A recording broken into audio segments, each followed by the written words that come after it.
আসসালামু আলাইকুম। সাইফাস কিচেন থেকে আবারও নতুন একটি রেসিপি নিয়ে চলে আসলাম প্রিয় দর্শকদের মাঝে। আমার আজকের রেসিপিটি হচ্ছে সাদা মাংস বা কোরমা। আর হচ্ছে এই রেসিপিটি হচ্ছে বিয়েবাড়ির ভিতরে খুবই জনপ্রিয় একটি রেসিপি। আর বিয়েবাড়ির স্বাদ যদি পেতে চান তাহলে আমার ভিডিওটা পুরোটা দেখতে হবে প্রিয় দর্শক। আর ভিডিওর ভিতরে ছোট ছোট টিপস অ্যান্ড ট্রিক্স থাকবে প্রিয় দর্শক। কিভাবে পারফেক্টভাবে সাদা মাংস বা কোরমা রান্না করা যায় সেটাই আজকে দেখাবো প্রিয় দর্শকদেরকে। তো আমার এখানে আমি 2 কেজি পরিমাণ আমি গরুর মাংস নিয়ে নিচ্ছি। আর এখানে আমি 2 কাপ পরিমাণ পেঁয়াজ কুচি নিয়ে নিচ্ছি।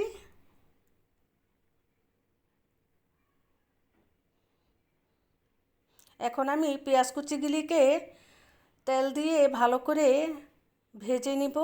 আর তার আগে কিন্তু আমি দেখাচ্ছি প্রিয় দর্শকদেরকে কি কি মশলা আমি নিয়ে নিচ্ছি। তো এখানে কিন্তু আমি 5টি কাঠবাদাম নিয়ে নিচ্ছি। আর নিয়ে নিচ্ছি হচ্ছে জৈত্রিক, জায়ফল, পোস্তার দানা, আর হচ্ছে সাদা গোলমরিচ 5-6টি, আর কালো গোলমরিচ 5-6টি। আর যদি আপনারা বিয়েবাড়ির স্বাদ যদি পেতে চান তাহলে অবশ্যই কিন্তু এই মশলাগুলি নিতে হবে। তারপরে আমি ওই মশলাগুলিকে পেস্ট করে সাইডে রেখে দিয়েছি প্রিয় দর্শক। তারপরে এখানে আমি পেঁয়াজগুলিকে আমি ভেজে নিলাম। তারপরে দিয়ে দিলাম 5-6টি এলাচ, আর দিয়ে দিলাম 5-6টি দারুচিনি ফালা।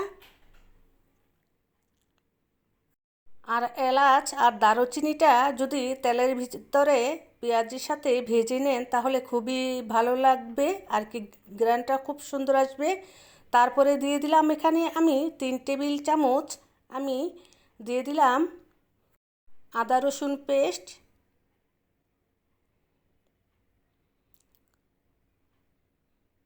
তারপরে দিয়ে দিলাম ওই যে দেখালাম গোটা মশলাগুলি, ওটি আমি পেস্ট করে রেখে দিয়েছিলাম।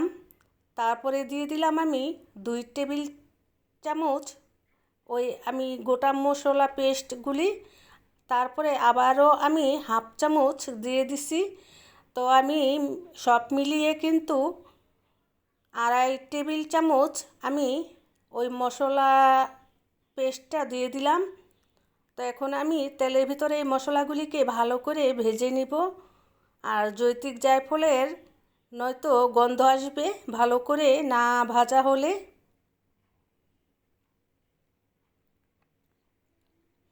তো এখন কিন্তু আমি একটু পানি দিয়ে ভালো করে আবারও কষিয়ে নিব।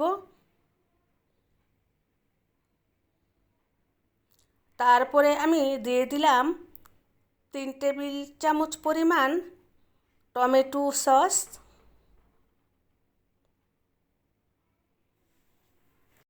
টমেটো সসটা দিয়ে আবারও আমি একটু নাড়াচাড়া দিয়ে নিব।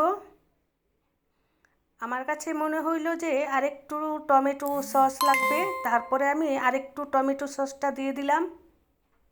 তারপরে এখন আমি দিয়ে দিব রাঁধুনি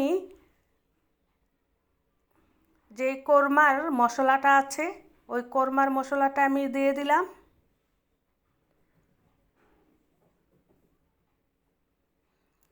দিয়ে আবারও আমি ভালো করে নাড়াচাড়া দিয়ে দিলাম। যতটা মশলাটা ভালো করে কষানো হবে ততই কিন্তু খুবই মাংসর থেকে খুব সুন্দর একটি স্মেল আসবে। আর হচ্ছে আমি এখানে দিয়ে দিলাম 4টি লবঙ্গ, আর দিয়ে দিলাম আমি 2টি তেজপাতা আমি কেটে। তারপরে আবারও আমি মশলাটাকে ভালো করে নাড়াচাড়া দিয়ে নিলাম যাতে মশলাটা নিচে না লেগে যায়। তারপরে এখন আমি দিয়ে দিব 2 টেবিল চামচ পরিমাণ সয়া সস।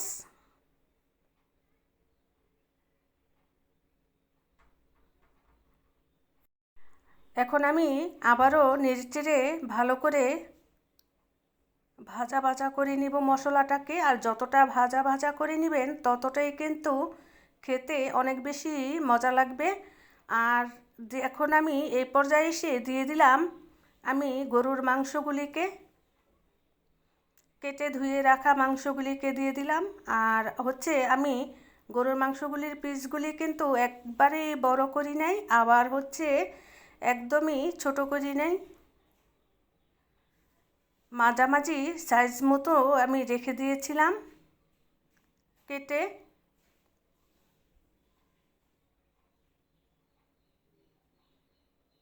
আর এই কোরমার ভিতরে কিন্তু একদমই পানি দিতে হবে না। যেই মাংসর থেকে যে পানিটা উঠে আসবে ওই পানির ভিতরেই কিন্তু আমি সুন্দর করে সিদ্ধ করে নিব। তারপরে একটু পর এসে আমি কিন্তু নাড়াচাড়াটা দিয়ে নিতেছি প্রিয় দর্শক, দেখতেই পাচ্ছেন। তারপরে আমার কাছে মনে হয়েছিল যে লবণটা খুবই আর কি একদম কম হয়েছিল, তার জন্য আবারও আমি লবণ দিয়ে দিলাম। আর হচ্ছে গরুর মাংসর ভিতরে যদি লবণটা একদম কম হয় তাহলে কিন্তু খেতে একদমই ভালো লাগে না।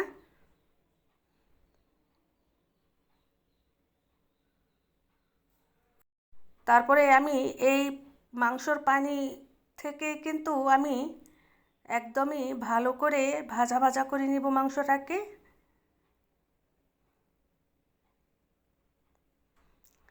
আর এই পর্যায়ে এসে প্রিয় দর্শকদের কাছে অনুরোধ রইল, আমার ভিডিওটি যদি ভালো লেগে থাকে তাহলে প্লিজ একটি লাইক দিয়ে দিবেন।